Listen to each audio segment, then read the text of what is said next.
നമസ്കാരം. ഹലോ ഡോക്ടറിന്റെ പുതിയ എപ്പിസോഡിലേക്ക് എല്ലാ പ്രേക്ഷകർക്കും സ്വാഗതം. ഹൃദ്രോഗം എങ്ങനെ പ്രതിരോധിക്കാം, നൂതന ചികിത്സാ മാർഗങ്ങൾ എന്തെല്ലാം എന്ന വിഷയമാണ് ഹലോ ഡോക്ടർ ഇന്ന് സംസാരിക്കുന്നത്. നമുക്കൊപ്പം കൊല്ലം മെഡിട്രീന ഹോസ്പിറ്റലിലെ ഇന്റർവെൻഷണൽ കാർഡിയോളജി വിഭാഗം senior consultant doctor R Manu ആണ്. നമസ്കാരം ഡോക്ടർ. നമസ്കാരം ഡോക്ടർ. നമുക്കറിയാം, മാറി വരുന്ന ജീവിതശൈലി രീതികൾ, അങ്ങനെ ഒരുപാട് കാരണങ്ങൾ കൊണ്ട് നമുക്ക് പല അസുഖങ്ങൾ വരുന്നുണ്ട്. അതിൻ്റെ ഒരു ഭാഗം തന്നെയാണോ ഹൃദ്രോഗം? ഇന്നത്തെ കാലത്ത് അത് കൂടി വരുന്നൊരു സാഹചര്യമുണ്ടോ? അതെ, ഹൃദ്രോഗം ഒരു പ്രധാന ജീവിതശൈലി രോഗമാണ്. ഇന്ന് ലോകത്ത് ഏറ്റവും കൂടുതൽ ആൾക്കാർ മരിക്കുന്ന ഒരു രോഗമാണ് ഹൃദ്രോഗം. Number 1 killer in the world എന്ന് പറയാം. അപ്പോൾ അത് ജീവിതശൈലിയിലെ അപാകതകൾ കൊണ്ടുവരുന്ന ഒരു രോഗം തന്നെയാണ്. ജനിതകം 50% നമുക്ക് ജനിതകമാണെന്ന് പറയാമെങ്കിൽ 50% നമ്മുടെ ജീവിതശൈലിയിലെ അപാകതകൾ കൊണ്ട് തന്നെയാണ്. ഡോക്ടർ, അപ്പോൾ നമ്മൾ തുടക്കത്തിൽ തന്നെ പറഞ്ഞു, ജീവിതശൈലി തന്നെയാണ് ഇത്തരത്തിൽ പല അസുഖങ്ങൾക്കും കാരണം. അങ്ങനെ നോക്കുമ്പോൾ ജീവിതശൈലിയിൽ എന്തൊക്കെ മാറ്റങ്ങൾ നമ്മൾ ഇനി കൊണ്ടുവരേണ്ടതുണ്ട്, എന്തൊക്കെ കാര്യങ്ങൾ ശ്രദ്ധിക്കേണ്ടതുണ്ട്? പ്രത്യേകിച്ച് നമ്മുടെ ആഹാര രീതി. നമ്മൾ ആഹാര രീതി തിരഞ്ഞെടുക്കുമ്പോൾ ഹൃദയാരോഗ്യത്തിന് സഹായമാകുന്ന ഭക്ഷണ രീതി തിരഞ്ഞെടുക്കണം. നമ്മുടെ ഭക്ഷണ രീതിയിൽ നിന്ന് കൂടുതലും വറുത്തതും പൊരിച്ചതും അല്ലെങ്കിൽ മധുരം കൂടിയതോ ഉപ്പ് കൂടിയ ആഹാരങ്ങൾ, ഇതെല്ലാം ഹൃദയാരോഗ്യത്തിന് അപകടമാകുന്ന ആഹാര രീതികളാണ്. നമ്മൾ ആഹാര രീതി തിരഞ്ഞെടുക്കുമ്പോൾ നമ്മൾ ആഹാരത്തിനകത്ത് കൂടുതൽ പഴങ്ങൾ, പച്ചക്കറികൾ, ധാന്യങ്ങൾ, മത്സ്യം ഇതൊക്കെ ധാരാളം ഉൾപ്പെടുത്തണം. അതുപോലെ വറുത്തതും പൊരിച്ചതുമായ ഭക്ഷണങ്ങൾ കഴിവതും കുറയ്ക്കുകയോ അല്ലെങ്കിൽ ഒഴിവാക്കുകയോ ചെയ്യണം. ഉപ്പിൻ്റെ അളവ്, പ്രത്യേകിച്ച് ഹൃദ്രോഗമുള്ളവർ, പ്രഷറുള്ള രോഗികളെല്ലാം ഉപ്പിൻ്റെ അളവ് കുറയ്ക്കണം, മധുരം കൂടിയത് കുറയ്ക്കണം. അപ്പോൾ ആഹാര രീതി, ഹൃദയാരോഗ്യത്തിന് സഹായമാകുന്ന ഭക്ഷണ രീതി പരിപാലിക്കേണ്ടത്, പ്രത്യേകിച്ച് അത് ചെറുപ്രായത്തിൽ ഒരു അഡോളസൻ്റ് ഏജിൽ മുതൽ തന്നെ അത് നമ്മൾ പരിപാലിക്കേണ്ടതാണ്. രണ്ടാമത് ജീവിതശൈലി ഏറ്റവും പ്രധാനമുള്ളത് നമ്മുടെ വ്യായാമമാണ്. പ്രത്യേകിച്ച് ഇന്നത്തെ ആൾക്കാർ, ഇന്നത്തെ ജീവിതശൈലി നമുക്കറിയാം, ഇന്ന് വളരെ ഒരു ഹെക്റ്റിക്കായിട്ടുള്ള ലൈഫ് സ്റ്റൈലാണ്. അപ്പോൾ ഈ വ്യായാമത്തിന് അങ്ങനെ അധികം വലിയ പ്രാധാന്യം കൊടുക്കത്തില്ല. അപ്പം പ്രത്യേകിച്ച് എല്ലാ ഹൃദയാരോഗ്യം അല്ല ഏത് അസുഖമാണെങ്കിലും വരാതിരിക്കണമെങ്കിൽ ഒരു ദിവസം അരമണിക്കൂറോ ആഴ്ചയിൽ 5 ദിവസമെങ്കിലും നടക്കുകയും ചെയ്യണം. അപ്പോൾ എന്തെങ്കിലും ഉയരത്തിനനുസരിച്ചുള്ള നമ്മുടെ ശരീരഭാരം ക്രമീകരിക്കണം. അതിന് വ്യായാമവും അതുപോലെ ഭക്ഷണ രീതി പാലിക്കേണ്ടതും വളരെ പ്രാധാന്യമുള്ളതാണ്. അതുപോലെ തന്നെ ദുശീലങ്ങൾ, പ്രത്യേകിച്ച് പുകവലിയും അമിത മദ്യപാനവും, ഇതും ഹൃദയാരോഗ്യത്തെ സാരമായി ബാധിക്കുന്ന കാര്യങ്ങളാണ്. അപ്പോൾ ഈ 3 ജീവിതശൈലിയിൽ, അതായത് ഹൃദയാരോഗ്യത്തിന് സഹായമായ ഭക്ഷണ രീതി പരിപാലിക്കുക, നിത്യേന വ്യായാമം ചെയ്യുക, പിന്നെ ദുശീലങ്ങൾ, പ്രത്യേകിച്ച് പുകവലി ഒഴിവാക്കുക. ഇതുമൂലം തന്നെ 80% ഹൃദ്രോഗം മൂലം മരണം തടയാൻ കഴിയുമെന്നാണ് ലോകാരോഗ്യ സംഘടന പറയുന്നത്. ഡോക്ടർ, നമുക്കറിയാം, മാറുന്ന കാലഘട്ടത്തിനനുസരിച്ച് നമ്മുടെ ആരോഗ്യ രീതിയിൽ അല്ലെങ്കിൽ ആരോഗ്യത്തിൽ വരുന്ന ഒരുപാട് വ്യത്യാസങ്ങളുണ്ട്. അപ്പോൾ ഇന്നത്തെ ഒരു സാഹചര്യത്തിൽ ഇത്തരത്തിൽ പെട്ടെന്ന് കുഴഞ്ഞു വീഴുന്നുള്ള മരണം നമ്മൾ സ്വാഭാവികമായിട്ട് നിരവധി വാർത്തകൾ കാണുന്നുണ്ട്. അത്തരത്തിലുള്ള വാർത്തകൾ അല്ല അത്തരത്തിലുള്ള മരണം ഇപ്പോൾ കൂടി വരുന്നൊരു സാഹചര്യമുണ്ടോ, ഈ കുഴഞ്ഞു വീണ് മരിക്കുക എന്നത്? അതെ, നമ്മളിപ്പോൾ സഡൻ കാർഡിയാക് ഡെത്ത്, ഒരു പെട്ടെന്ന് ഒരാൾ മരിക്കുന്നതിൻ്റെ ഒരു 100 പേരിൽ എടുത്തു കഴിഞ്ഞാൽ അതൊരു 90% ഹൃദയ സംബന്ധ അസുഖങ്ങളുള്ള മരണമാണ്. ആ 90% ഹൃദയ സംബന്ധ അസുഖത്തിൽ മെജോറിറ്റി റീസണും ഈ ഹൃദയ രക്തധമനിയിലെ ബ്ലോക്ക് കാരണം വരുന്നത്, അല്ലെങ്കിൽ സാധാരണ ആൾക്കാർ ഉപേക്ഷിക്കുന്ന ഹാർട്ട് അറ്റാക്ക് പോലുള്ള രോഗം കൊണ്ടാണ് മരണമാണ്. ഈ പെട്ടെന്ന് ഒരാൾ മരിക്കുകയാണെങ്കിലും അത് തൊട്ടുമുമ്പ് രോഗിക്ക് യാതൊരു ബുദ്ധിമുട്ട് കാണത്തില്ലെങ്കിൽ അതിൻ്റെ അടിസ്ഥാന കാരണങ്ങൾ, ഇപ്പോൾ നമുക്കറിയാം, ഒരു ഹൃദ്രോഗം വരാനുള്ള പ്രധാന കാരണം എന്ന് പറയുന്നത് അമിത രക്തസമ്മർദ്ദം, ഹൈ ബ്ലഡ് ഷുഗർ, അല്ലെങ്കിൽ ഡയബറ്റിസ്, അല്ലെങ്കിൽ ഹൈപ്പർ കൊളസ്ട്രോൾ, ബ്ലഡ് കൊളസ്ട്രോളിൻ്റെ അളവുകൾ, ഇതൊക്കെ ആ രോഗിക്ക് വരുന്നതിന് തൊട്ടുമുമ്പ് ഒരു 5-10 കൊല്ലം മുമ്പ് വരെ രോഗിക്ക് കാണാം. അപ്പോൾ ഇത്തരം അസുഖങ്ങൾ നമ്മൾ നിത്യേന ഒരു ബ്ലഡ് ചെക്ക് ചെയ്താൽ മാത്രമേ നമുക്ക് കാണാൻ കഴിയത്തുള്ളൂ. കാരണം ഈ പ്രഷറോ ഷുഗറോ കൊളസ്ട്രോളൊക്കെ എല്ലാം നമ്മൾ നിശബ്ദ കൊലയാളികൾ, അല്ലെങ്കിൽ സൈലൻറ്റ് കില്ലേഴ്സാണ് പറയുന്നത്. കാരണം എന്ന് വെച്ച് കഴിഞ്ഞാൽ ആദ്യത്തെ ഒരു 5-10 കൊല്ലത്തേക്ക് ഇത്തരം രോഗങ്ങൾ, പ്രത്യേകിച്ച് ആ രോഗിയിലൊരു രോഗലക്ഷണങ്ങളൊന്നും പ്രകടമാക്കാറില്ല. നമ്മളൊരു ഇടയ്ക്ക് പോയി സ്ക്രീൻ ചെയ്ത് നോക്കണം. അതായത് നമ്മൾ വർഷത്തിലോ അല്ലെങ്കിൽ 6 മാസത്തിലോ ഇടവിട്ട് പോയി, ഒരു പ്രത്യേകിച്ച് 20-40 വയസ്സ് കഴിഞ്ഞ രോഗികൾ വർഷത്തിലൊരിക്കൽ പോയെങ്കിൽ അവരുടെ blood pressure, blood sugar, blood cholesterol നോക്കി അത് പരിധിക്കുള്ളിലാണോ എന്ന് നോക്കണം. ഇത് പരിധിക്ക് പുറത്തേക്കുവാണെങ്കിൽ നമ്മളത് ജീവിതശൈലിയിലെ മാറ്റങ്ങളോടെ അല്ലെങ്കിൽ മരുന്നിലൂടെ അത് ക്രമീകരിച്ചെടുത്തുവാണെങ്കിൽ നമുക്ക് ഭാവി വരുന്ന ഹൃദയാഘാതമോ പക്ഷാഘാതമോ നമുക്ക് തടയാൻ കഴിയും. അപ്പോൾ ഒരു 30-40 വയസ്സുള്ള രോഗി പെട്ടെന്ന് കുഴഞ്ഞു വീണ്ടും മരിക്കുമെങ്കിലും അയാളുടെ അടിസ്ഥാന ഹാർട്ട് അറ്റാക്ക് മൂലമുള്ള മരണമായിരിക്കും മെജോറിറ്റി ഓഫ് റീസൺ. പക്ഷേ അതിൽ അവർക്ക് വരുന്ന അടിസ്ഥാന കാരണങ്ങൾ ആ രോഗിക്ക് അതിന് ഒരു 5-10 കൊല്ലം മുമ്പേ കാണുമെന്നാണ് പഠനങ്ങൾ പറയുന്നത്.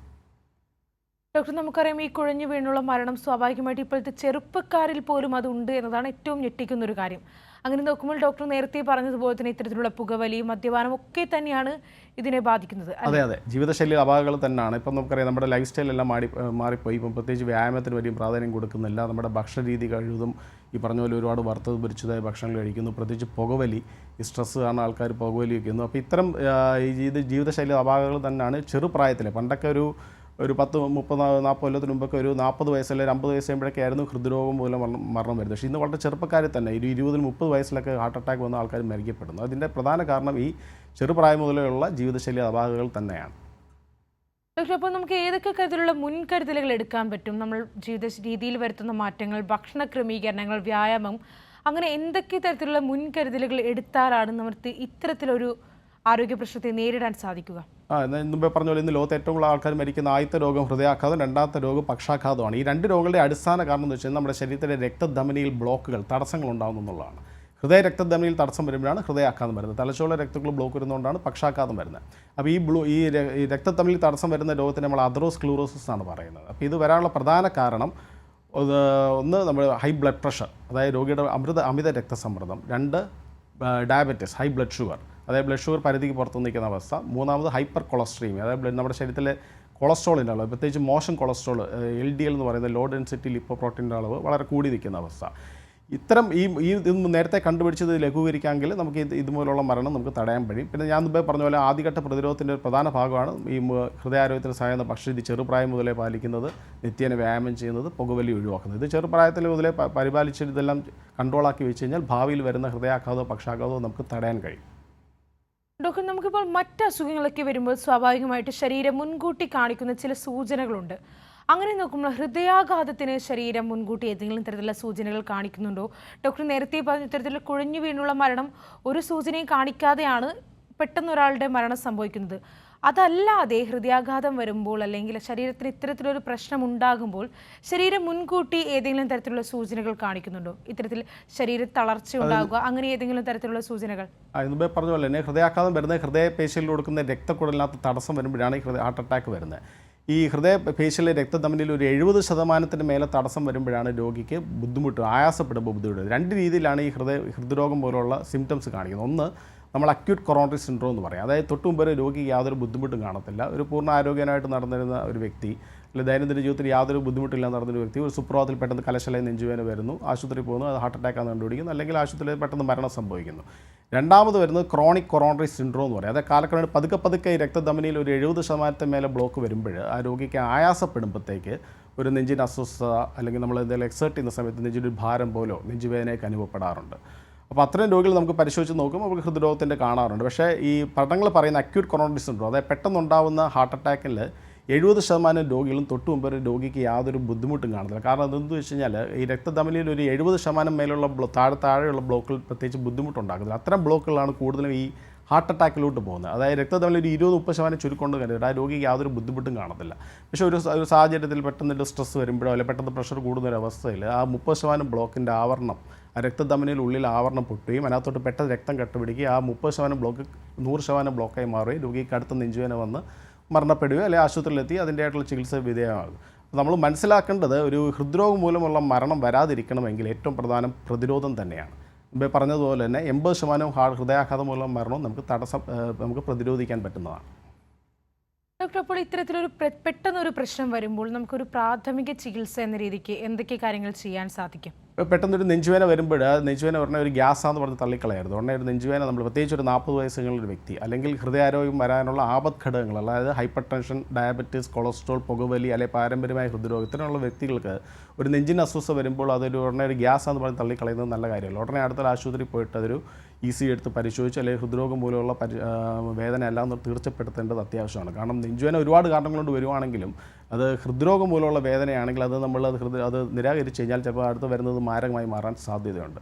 അപ്പോൾ ഒരു നെഞ്ചിന് അസ്വസ്ഥ വരുമ്പോൾ അത് ആദ്യമായിട്ട് പ്രത്യേകിച്ച് ഒരു 40 വയസ്സുള്ള വ്യക്തി അത് ഹാർട്ട് അറ്റാക്ക് എല്ലാം തീർച്ചപ്പെടുത്തേണ്ടത് അത്യാവശ്യമാണ്. അതുപോലെ പ്രത്യേകിച്ച് ആരോഗ്യനേമത്തിൽ കുറച്ച് നാളായിട്ട് നടക്കുമ്പോഴോ നമ്മൾ ആയാസപ്പെടുമ്പോഴോ ഒരു നെഞ്ചിന് അസ്വസ്ഥത അല്ലെങ്കിൽ ഒരു കിതപ്പ് ഇതൊക്കെ തോന്നുന്നുണ്ടെങ്കിലും അതൊരു ഹാർട്ടിന് ഹൃദ്രോഗം മൂലമുള്ള ബുദ്ധിമുട്ടല്ലാന്ന് തീർച്ചപ്പെടുത്തേണ്ടത് ഒരു ഡോക്ടറെ കാണിച്ച് പരിശോധിച്ചത് അത്യാവശ്യമാണ്. ഡോക്ടർ, ഇപ്പോൾ ഡോക്ടർ തന്നെ പറഞ്ഞു, ഇപ്പോൾ പെട്ടെന്നൊരു വേദന വരുമ്പോൾ സ്വാഭാവികമായിട്ട് എല്ലാവരും ചെയ്യുന്ന കാര്യമാണ് അത് ഗ്യാസിൻ്റെ പ്രശ്നമായിരിക്കും, അങ്ങനെയുള്ള കാര്യങ്ങളൊക്കെ ചെയ്യുന്നുണ്ട്. അപ്പോൾ നെഞ്ചിൻ്റെ ഏത് ഭാഗത്തായിട്ടാണ് ഇത്തരത്തിലൊരു പ്രശ്നം വരുന്നത് എന്നതാണ്. കാരണം ആളുകൾക്ക് സ്വാഭാവികമായിട്ട് ഉണ്ടാകുന്ന ഒരു സംശയമാണ്, അത് ഗ്യാസിൻ്റെ പ്രശ്നമാണോ അല്ലെങ്കിൽ ഇത്തരത്തിൽ ഹൃദ്രോഗവുമായി ബന്ധപ്പെട്ട പ്രശ്നമാണോ? അങ്ങനെ നോക്കുമ്പോൾ ഏത് ഭാഗത്താണ് ഇത്തരത്തിലൊരു വേദന കൂടുന്നത്, ഏത് ഭാഗത്ത് വരുമ്പോഴാണ് ശ്രദ്ധിക്കേണ്ടത്? നമ്മൾ ഹൃദയം ഇടത്തെ ഭാഗത്താണ് നിൽക്കുന്നതെങ്കിലും ഹൃദ്രോഗം മൂലമുള്ള വേദന എവിടെ വേണമെങ്കിലും വരാം. പ്രത്യേകിച്ച് വരുന്നത് ഹൃദയത്തിൻ്റെ നടുക്ക് നമുക്ക് കൃത്യമായിട്ട് പിൻ പോയിന്റ് ചെയ്യാൻ പറ്റത്തില്ല. ഹൃദയം നെഞ്ച് മുഴുവൻ ഒരു അസ്വസ്ഥത പോലെ, പ്രത്യേകിച്ച് ഒരു ഭാരം ഇരിക്കുന്ന പോലോ അല്ലെങ്കിൽ വരിഞ്ഞു മുറുക്കുന്ന പോലോ പുകച്ചിലോ പോലോ തോന്നാം. ആ അസ്വസ്ഥത നമ്മുടെ 2 കൈയിലോ 2 ഷോൾഡറിലോട്ടോ വ്യാപിക്കുക, അല്ലെങ്കിൽ കഴുത്തിലോട്ടോ നടുവിൻ്റെ ബാക്കിലോട്ടോ അല്ലെങ്കിൽ മേൽ വയർഭാഗത്തോട്ടോ വ്യാപിക്കാം. അതിനോടനുബന്ധിച്ച് രോഗിക്ക് ചിലപ്പം വിയർപ്പ്, തളർച്ച, ശ്വാസം മുട്ടൽ ഇത്തരം ബുദ്ധിമുട്ടുകളുണ്ടാവാം. പ്രത്യേകിച്ച് ദീർഘകാല പ്രമേഹം അല്ലെങ്കിൽ പ്രായമായ ആൾക്കാർക്ക് ഈ നെഞ്ചിന് അസ്വസ്ഥ വരണമെന്നില്ല. അവർക്ക് പെട്ടെന്നൊരു ശരീരം കുഴയുന്ന പോലോ അല്ലെങ്കിൽ അമിതമായി വിയർക്കുന്നതോ ശ്വാസം മുട്ടലോ ബോധക്കേടോ ഒക്കെ അനുഭവപ്പെടാം. അപ്പോൾ നെഞ്ചുവേന ഇല്ലാതെയും വരാം. അതിന് നമ്മൾ സൈലൻറ്റ് ഹാർട്ട് അറ്റാക്ക് എന്നാണ് പറയുന്നത്. പക്ഷേ ഭൂരിഭാഗം ആൾക്കാർക്ക് ഒരു നെഞ്ച് ഭാഗത്തൊരു അസ്വസ്ഥ പോലെ പെട്ടെന്ന് ഞാൻ ഇപ്പോൾ പറഞ്ഞാൽ അക്യൂട്ട് കൊറോണറി സിൻഡ്രോം പെട്ടെന്നുണ്ടാകുന്ന നെഞ്ചുവേന യൂഷ്വലി വരുന്നത് നെഞ്ചിൻ്റെ നടുക്ക് റിട്രോസ്റ്റേണൽ എന്നാണ് നമ്മൾ പറയുന്നത്. ഒരു മധ്യഭാഗത്ത് നമുക്ക് പിൻ പോയിൻറ്റ് ചെയ്യാൻ പറ്റത്തില്ല. ഒരു മുഴുവനായിട്ടൊരു ഭയങ്കര കടുത്ത അസ്വസ്ഥ വന്ന രോഗിക്ക് അതിനോടനുബന്ധിച്ച് വിയർപ്പ് തളർച്ചയൊക്കെ വരാം. അതല്ലാതെ ക്രോണിക് കൊറോണറി സിൻഡ്രോം ഞാൻ മുമ്പേ പറഞ്ഞതുപോലെ തന്നെ രോഗിക്ക് ആയാസപ്പെടുമ്പോഴോ നടക്കുമ്പോഴോ അതായത് സ്റ്റെപ്പ് കയറുമ്പോഴോ കയറ്റം കയറുമ്പോഴോ നെഞ്ചിനൊരു ഭാരം പോലെ തോന്നും. നിൽക്കുമ്പോൾ അത് ഉടനെ മാറും. അല്ലെങ്കിൽ ആയാസം പെടുമ്പോഴത്തേ അത് ഉടനെ മാറുന്ന അവസ്ഥ വരും. അപ്പോൾ അത്തരം രോഗികൾ നമുക്ക് ആ ബ്ലോക്കിൻ്റെ അല്ല എന്നുള്ളത് തീർച്ചപ്പെടുത്തേണ്ടതാണ്. ശരി ഡോക്ടർ, നമ്മോടൊപ്പം ഇപ്പോൾ ഒരു പ്രേക്ഷക ചേരുന്നുണ്ട്. തൃശ്ശൂരിൽ നിന്ന് ശ്യാമളയാണ്. ശ്യാമള, ഡോക്ടറോട് ചോദിച്ചോളൂ. ചോദിച്ചു.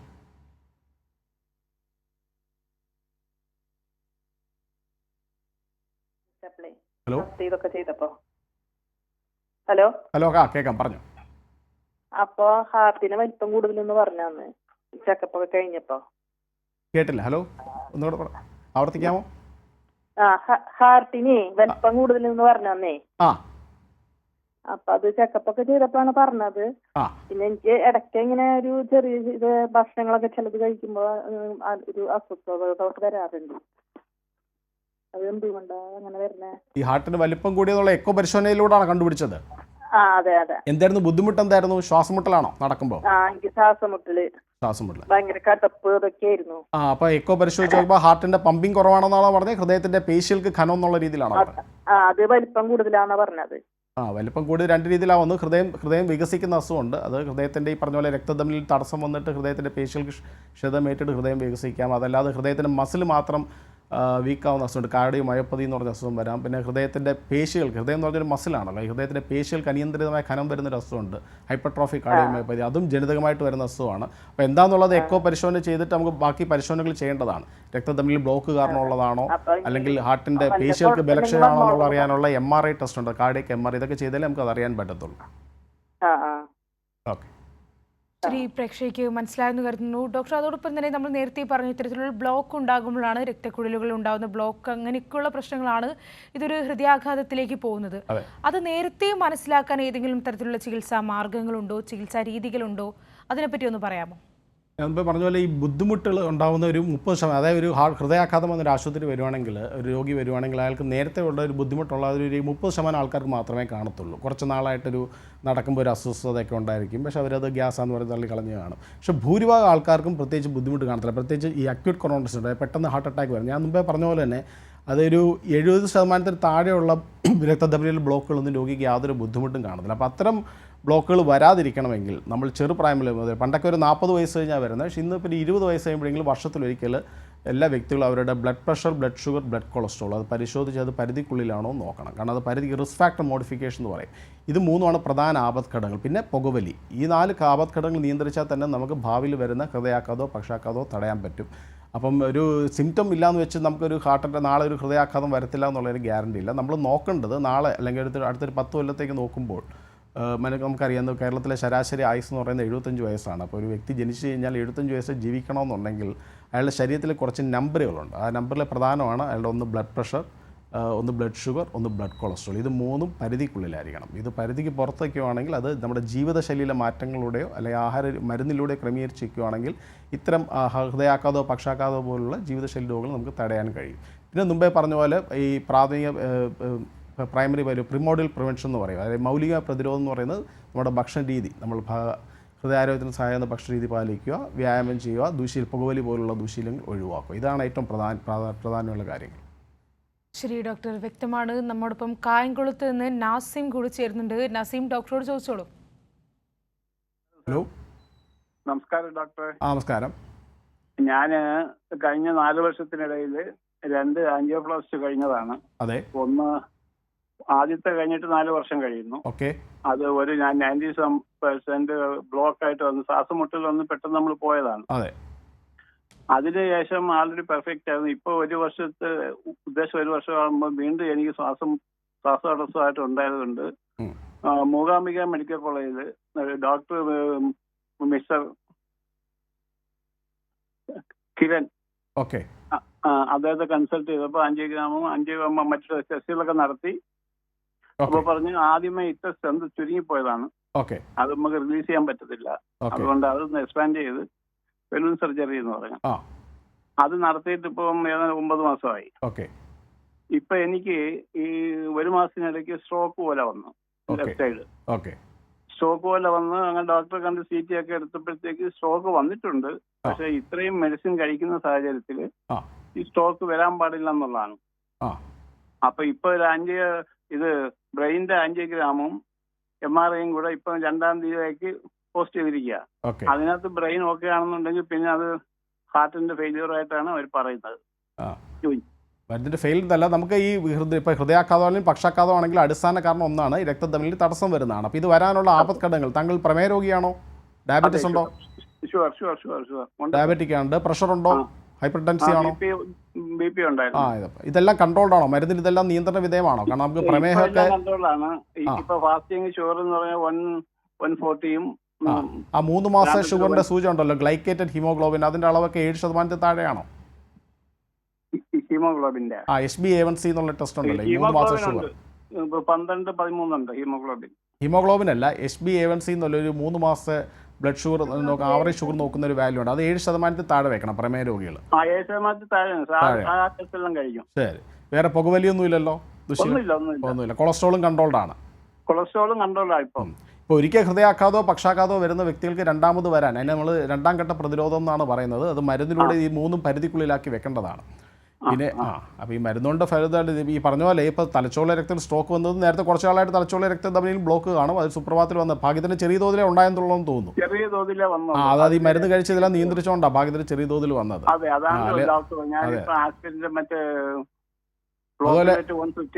അതേപോലെ ഒരിക്കൽ ആൻജിയോപ്ലാസ്റ്റി ചെയ്താലും 2-ാമത് ബ്ലോക്ക് വരത്തില്ല എന്നില്ല, അത് വരാനുള്ള സാധ്യത കുറയ്ക്കാനാണ് ഈ മരുന്നുകൾ കഴിച്ച് ഇത് 3ഉം ഇടയ്ക്ക് കൂടെ റെഗുലറായിട്ട് ബ്ലഡ് ചെക്ക് ചെയ്യും, റെഗുലറായിട്ട് ഡോക്ടറെ കാണിച്ച് ഇതെല്ലാം പരിശോധിച്ച് പരിധിക്കുള്ളിലാക്കി വെക്കേണ്ടതാണ്. നമ്മൾ ആൻജിയോപ്ലാസ്റ്റി ആദ്യം ചെയ്തത് അതങ്ങ് ചുരുങ്ങിപ്പോയെന്നുള്ളതാണ്. അല്ല, അത് വരാം. ഈ സ്റ്റെന്റിനൊക്കെ ഒരു 100 പേരിൽ സ്റ്റെന്റ് ഇട്ട് കഴിഞ്ഞാൽ 5% ആൾക്കാർക്ക് റീസ്റ്റിനോസിസ് എന്നുള്ള കണ്ടീഷൻ വരും. അതാ സ്റ്റെന്റ് ഇടുന്നതിൻ്റെ കുഴപ്പമില്ല, അത് അസുഖത്തിൻ്റെ സ്വഭാവം അങ്ങനെയാണ്. നമ്മൾ ഈ ആൻജിയോപ്ലാസ്റ്റി ബൈപ്പാസ് ചെയ്തുകൊണ്ട് നമ്മുടെ അടിസ്ഥാന അസുഖം മാറുന്നില്ല. അടിസ്ഥാന അസുഖം എന്ന് പറയുന്നത് രക്തധമനിയിൽ തടസ്സം ഉണ്ടാകുന്ന പ്രക്രിയ ശരീരത്തിൽ ഇപ്പോഴും നടക്കുന്നുണ്ട്. അത് വരാനുള്ള സാധ്യത കുറയ്ക്കണമെങ്കിൽ ഈ പറഞ്ഞ കാര്യങ്ങൾ വളരെ പ്രാധാന്യമുള്ളതാണ്. പ്രഷർ, ഷുഗർ, കൊളസ്ട്രോൾ നിയന്ത്രിക്കുക, വ്യായാമം ചെയ്യുക, ആഹാരം ക്രമീകരിക്കുക, ദുശീലങ്ങൾ ഒഴിവാക്കുക, ഇതെല്ലാം വേണം. ഡോക്ടർ, തിരികെ ഹലോ ഡോക്ടറേക്ക് വരുമ്പോൾ നമ്മളിപ്പം വയനാട്ടിൽ നിന്ന് റഷീദ് കൂടി ചേരുന്നുണ്ട്. റഷീദ്, ഡോക്ടറോട് ചോദിച്ചോളൂ. ഹലോ ഡോക്ടർ, എനിക്ക് 3 കൊല്ലം മുമ്പ് ഇങ്ങനെ നെഞ്ചുവേദന ചെറുതായിട്ട് അനുഭവപ്പെട്ടിരുന്നു. ഓക്കെ. അപ്പോൾ ഒരു ആൻജിയോഗ്രാം ചെയ്ത് നോക്കി. ഓക്കെ. അപ്പോൾ പറഞ്ഞത് 3 ബ്ലോക്ക് ഉണ്ട്, അത് 2 അടുത്തടുത്തായതുകൊണ്ട് ആൻജിയോപ്ലാസ്റ്റി ചെയ്യാൻ പറ്റൂല എന്നാ പറഞ്ഞത്. ഓക്കെ. അങ്ങനെ ഡോക്ടർ കർശനമായിട്ട് ബൈപ്പാസ് പറഞ്ഞു. അപ്പോൾ എനിക്ക് ഷുഗറും കാര്യങ്ങളൊക്കെ ഉള്ളതുകൊണ്ട് ഞാൻ വേറൊരു ഡോക്ടറെ കാണിച്ചപ്പോൾ ഡോക്ടർ പറഞ്ഞ് മരുന്നിലൂടെ പോകും, അല്ലെങ്കിൽ മരുന്നിലൂടെ കൺട്രോൾ ചെയ്യാൻ പറ്റും. ഓക്കെ. ബൈപ്പാസ് നിർബന്ധമില്ല, എന്നാൽ ആൻജിയോപ്ലാസ്റ്റി ചെയ്യാനും പറ്റൂല. അപ്പം മരുന്നിൽ നിങ്ങൾക്ക് ധൈര്യം ഉണ്ടെങ്കിൽ ഇതുപോലെ കൊണ്ടുപോകാന്ന് പറഞ്ഞപ്പോ 3 വർഷമായി മരുന്ന് കഴിക്കുന്നു. ശരി, ഇപ്പം മരുന്ന് കഴിക്കുമ്പോൾ താങ്കൾ എങ്ങനെയുണ്ട്? ഇപ്പം ദൈനംദിന ജീവിതത്തിൽ എന്തെങ്കിലും ബുദ്ധിമുട്ടുണ്ടോ? ബുദ്ധിമുട്ടൊന്നുമില്ല, എന്നാലും ചില സമയത്തൊക്കെ ഇങ്ങനെ ഒരു പേടി പോലെ അവിടെ ഒരു അസ്വസ്ഥത. നമ്മുടെ ദൈനംദിന ജീവിതത്തിൽ ബുദ്ധിമുട്ടൊന്നുമില്ല, ആയാസപ്പെടുമ്പോൾ ബുദ്ധിമുട്ടൊന്നുമില്ല എങ്കിൽ ഈ മരുന്ന് കഴിച്ച് ഇതെല്ലാം ഇത് 3 നിയന്ത്രിച്ച് പോവുക. എന്നിട്ട് എന്തെങ്കിലും ബുദ്ധിമുട്ട് തോന്നുവാണെങ്കിൽ, അതായത് മരുന്ന് കഴിച്ചിട്ട് നമുക്കൊന്നും ചെയ്യാൻ പറ്റുന്നില്ല, കൂടെ നെഞ്ചുവേദന വരുന്നു, ശ്വാസം മുട്ടൽ വരുന്നു, ജോലിയൊന്നും ചെയ്യാൻ പറ്റാത്ത അവസ്ഥയാണെങ്കിൽ പിന്നെ അത് ബൈപ്പാസ് അവസ്ഥയെക്കുറിച്ച് ചിന്തിക്കേണ്ടതാണ്.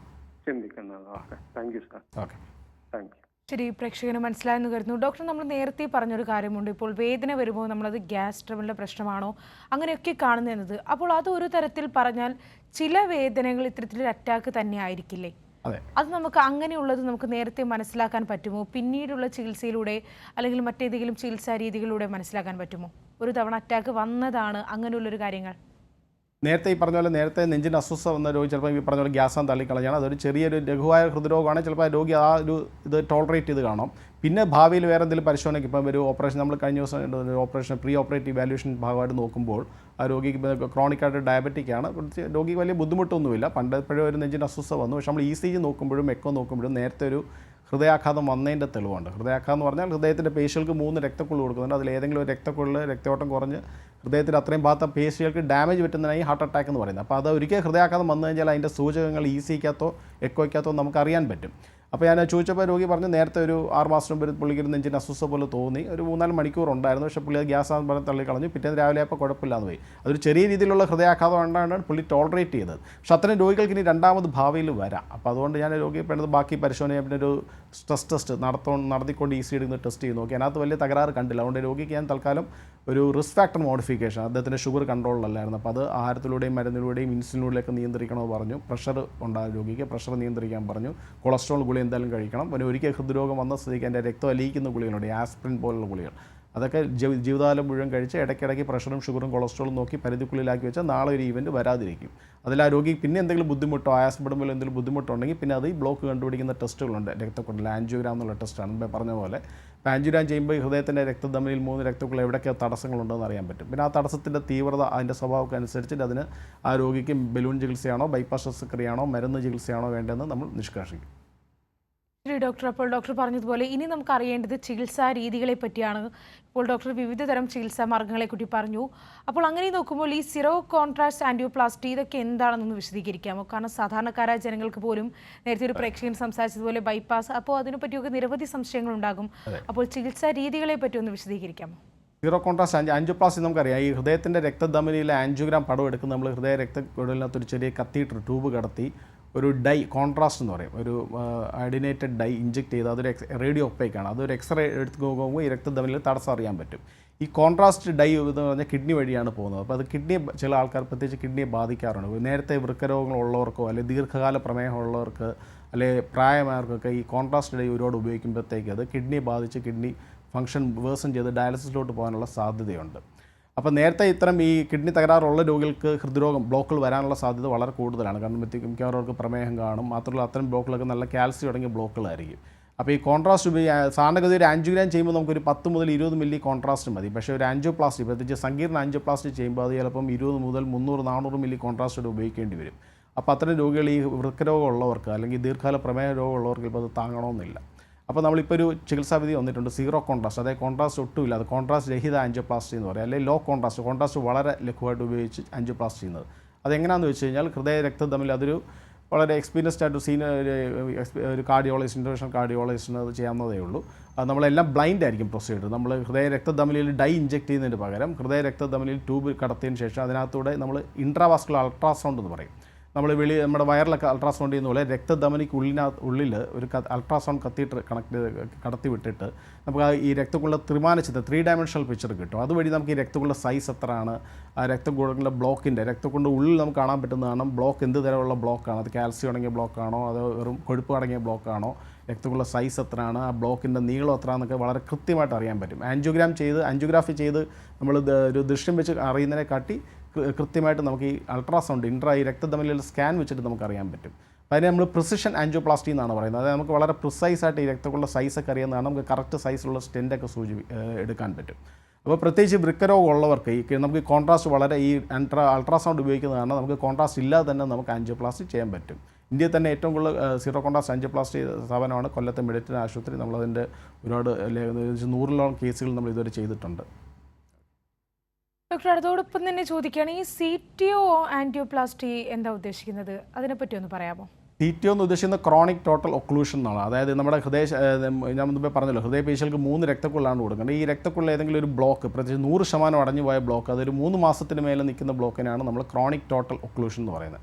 അപ്പോൾ ഈ 100% അടഞ്ഞിരിക്കുന്ന രക്തക്കുഴൽ ബ്ലോക്ക് വന്നു കഴിഞ്ഞാൽ അത്തരം ബ്ലോക്കുകൾ തുറക്കാനായിട്ട് വളരെ സങ്കീർണമായ ബ്ലോക്കാണ്. കാരണം പ്രത്യേകിച്ച് കാലപ്പഴക്കം ചെല്ലും തോറും ഈ 100% ബ്ലോക്ക് വളരെ കട്ടിയാവുകയും നമുക്ക് രക്തധമനി തുറന്നൊരു സ്റ്റെൻറ്റ് നിക്ഷേപിക്കാൻ ഇത്തിരി ബുദ്ധിമുട്ടാണ്. പക്ഷേ അതിൻ്റെ ആയിട്ടുള്ള ടെക്നിക്സും അതിൻ്റെ സങ്കീർണ്ണ ആൻജിയോപ്ലാസ്റ്റിയാണ് നമ്മൾ ചെയ്യാറുണ്ട്. CTO ആൻജിയോപ്ലാസ്റ്റിയും വളരെ നമ്മൾ കൂടെ ചെയ്യുന്ന ഒരു സ്ഥാപനമാണ് കൊല്ലം മെഡിറ്റൻ ആശുപത്രി. അതിൽ നമ്മുടെ ഡോക്ടർ പ്രതാപ് കുമാർ സാറാണ് ഇന്ത്യയിലെ ഏറ്റവും കൂടുതൽ CTO ഇൻ്റർവെൻഷൻ ചെയ്തിട്ടുള്ള ഒരു ഡോക്ടർ. അദ്ദേഹത്തിൻ്റെ ഓണർഷിപ്പിലാണ് നമ്മൾ ഈ കൊല്ലം മെഡിറ്റൻ ആശുപത്രി നടത്തുന്നത്. അപ്പോൾ പണ്ടൊക്കെ CTO ഉള്ളൊരു അതായത് 100% ബ്ലോക്കുള്ള രക്തക്കുഴലുണ്ടെങ്കിൽ അത് അത്തരം രോഗികളെ ബൈപ്പാസ് ശസ്ത്രക്രിയയിലോട്ട് വിടുന്നതാണ് പതിവ്. പക്ഷേ നമ്മളിപ്പോൾ 100% ബ്ലോക്കുള്ളവർ നമുക്കിപ്പോൾ ആൻജിയോപ്ലാസ്റ്റി ഒരു 80%, 80-90% സക്സസ് റേറ്റ് നമുക്ക് ഈ 100% CTO ക്രോണിക് ടോട്ടൽ ഒക്ലൂഷനുള്ള രക്തക്കുഴൽ നമ്മൾ ചെയ്യാൻ പറ്റുന്നുണ്ട്. ഡോക്ടർ, നമ്മോടൊപ്പം ഒരു പ്രേക്ഷക കൂടി ചേരുന്നുണ്ട്. പാലക്കാട് നിന്ന് രശ്മിയാണ്. രശ്മി ഡോക്ടറോട് ചോദിച്ചോളൂ. Okay, hello. ഹലോ സാറേ, ഞാൻ ലക്ഷ്മി എന്നാണ് പേര്. എന്റെ ആങ്ങളയ്ക്ക് വേണ്ടിയിട്ടാണ്. ആ പിന്നെ ആള് ഇങ്ങനെ നെഞ്ചുവേദനയൊക്കെ ആയി, ബ്ലോക്കൊക്കെ ആയി, നല്ല വിയർപ്പൊക്കെ ഉണ്ട് സാറേ. ഭക്ഷണം കഴിക്കുമ്പോഴും വിയർപ്പാണ്. മരുന്ന് കഴിച്ചുകൊണ്ടിരിക്കുന്നുണ്ട്. അത് മരുന്നുകളൊക്കെ പരിശോധിച്ച് നോക്കിയായിരുന്നു? അതിന്റെ ആൻജിയോഗ്രാം ടെസ്റ്റ് ഒക്കെ ചെയ്ത് ബ്ലോക്ക് ഉണ്ടെന്ന് തീർച്ചപ്പെടുത്തി? ആൻജിയോഗ്രാം അതൊന്നും വേണ്ടാന്ന് പറഞ്ഞു. അതൊന്നും ചെയ്തില്ല. മരുന്നുകൾ ഒരു 10 തരം ഗുളിക, ഷുഗർ, കൊളസ്ട്രോൾ, BP, നീരിന്റെ ലാക്സ്, പിന്നെ സൈക്ക് പേഷ്യന്റ് കൂടിയാണ്. അതിനുള്ള മരുന്നുകളൊക്കെ കഴിച്ചുകൊണ്ടിരിക്കുന്നുണ്ട്. മരുന്നിലൂടെ കുഴപ്പമുണ്ടാവില്ലല്ലോ സാറേ കഴിക്കുമ്പോ? അല്ല, അത് എന്ത് രോഗമാണെന്നുള്ളത് നോക്കണം. ഹൃദയത്തിന്റെ പമ്പിങ് കുറവുള്ളതാണ്. പക്ഷെ അത് എക്കോയിലൊക്കെ ECG വേരിയേഷൻ ഉണ്ടായിരുന്നു. എക്കോ ടെസ്റ്റ് എല്ലാം നടത്തി മരുന്ന് തന്നിട്ട് അത് കഴിച്ചുകൊണ്ടിരിക്കുന്നത്. ECG എക്കോ പരിശോധനയ്ക്കകത്ത് ഹൃദ്രോഗത്തിന്റെ സൂചന ഉണ്ടെന്ന് പറഞ്ഞായിരുന്നോ? തകരാറുണ്ടെന്ന് പറഞ്ഞോ? പറഞ്ഞായിരുന്നു. അപ്പൊ ആൻജിയോഗ്രാം ചെയ്യേണ്ട ആവശ്യം, ഈ ബ്ലോക്ക് ഉണ്ടോ എന്നുള്ള പരിശോധന ചെയ്യേണ്ട ആവശ്യത്തെ കുറിച്ച് പറഞ്ഞില്ലേ? അതൊന്നും പറഞ്ഞില്ല. മരുന്നിലൂടെ ശരിയാവും എന്ന് പറഞ്ഞിട്ട് മരുന്നുകളുണ്ട്. ഒരു 10 തരം ഗുളികയുണ്ട്. നമുക്ക് എന്താന്നുള്ള ഇതിന്റെ കണ്ടേലേ നമുക്ക് അറിയാൻ പറ്റത്തുള്ളൂ. പക്ഷെ അത് രോഗിക്ക് ബുദ്ധിമുട്ടുണ്ട്, നടക്കുമ്പോൾ അസ്വസ്ഥയുണ്ട്, ബ്ലോക്കിന്റെ എവിഡൻസ് ECGക്കകത്തോ എക്കോയിലോ ഉണ്ടെങ്കിൽ ഒരു ആൻജിയോഗ്രാം ടെസ്റ്റ് ചെയ്യേണ്ടതാണ്. ഇപ്പൊ ആള് നടക്കും ഇതൊക്കെ ഉണ്ടാക്കാൻ, അങ്ങനെ വിയർപ്പൊക്കെ കുറവുണ്ട്, ഭക്ഷണമൊക്കെ കൺട്രോൾ ചെയ്തിട്ടുണ്ട്. പിന്നെ സൈക്ക് പേഷ്യന്റ് കൂടിയാണ് ആള്. അല്ല, മരുന്ന് കഴിക്കുമ്പോൾ രോഗിക്ക് ആശ്വാസം ഉണ്ടോ? ദൈനംദിന ജീവിതത്തിൽ ബുദ്ധിമുട്ടുണ്ടോ? ഇല്ല, ഇപ്പൊ ബുദ്ധിമുട്ടൊന്നുമില്ല. നല്ല തടിയൊക്കെ ഇത്തിരി കുറഞ്ഞു, നല്ല തടി വെച്ച് വരികയായിരുന്നു. അപ്പോൾ പ്രഷർ, ഷുഗർ, കൊളസ്ട്രോൾ ഒക്കെ ആഹാരത്തിലൂടെയും മരുന്നിലൂടെയും ക്രമീകരിച്ച് പോവാ. ബുദ്ധിമുട്ടെന്തെങ്കിലും ഉണ്ടെങ്കിൽ പിന്നെ പരിശോധിച്ച് നോക്കുക. അങ്ങനെയാണ് അല്ലേ? ശരി ഡോക്ടർ, പ്രേക്ഷകർക്ക് മനസ്സിലായെന്ന് കരുതുന്നു. ഡോക്ടർ, നമ്മുടെ ഹലോ ഡോക്ടറിന്റെ സമയം ഇവിടെ പൂർണ്ണമാവുകയാണ്. ഹൃദ്രോഗം എങ്ങനെ പ്രതിരോധിക്കാം, നൂതന ചികിത്സാ മാർഗ്ഗങ്ങൾ എന്തെല്ലാം എന്ന വിഷയമാണ് ഹലോ ഡോക്ടർ എന്ന് സംസാരിച്ചത്. നമുക്കൊപ്പം ചേർന്നത് കൊല്ലം മെഡിട്രീന ഹോസ്പിറ്റലിലെ ഇന്റർവെൻഷണൽ കാർഡിയോളജി വിഭാഗം senior consultant doctor R. Manu ആണ്. നന്ദി doctor. Thank you. Hello doctor ഇവിടെ പൂർണ്ണമാവുകയാണ്. നമസ്കാരം.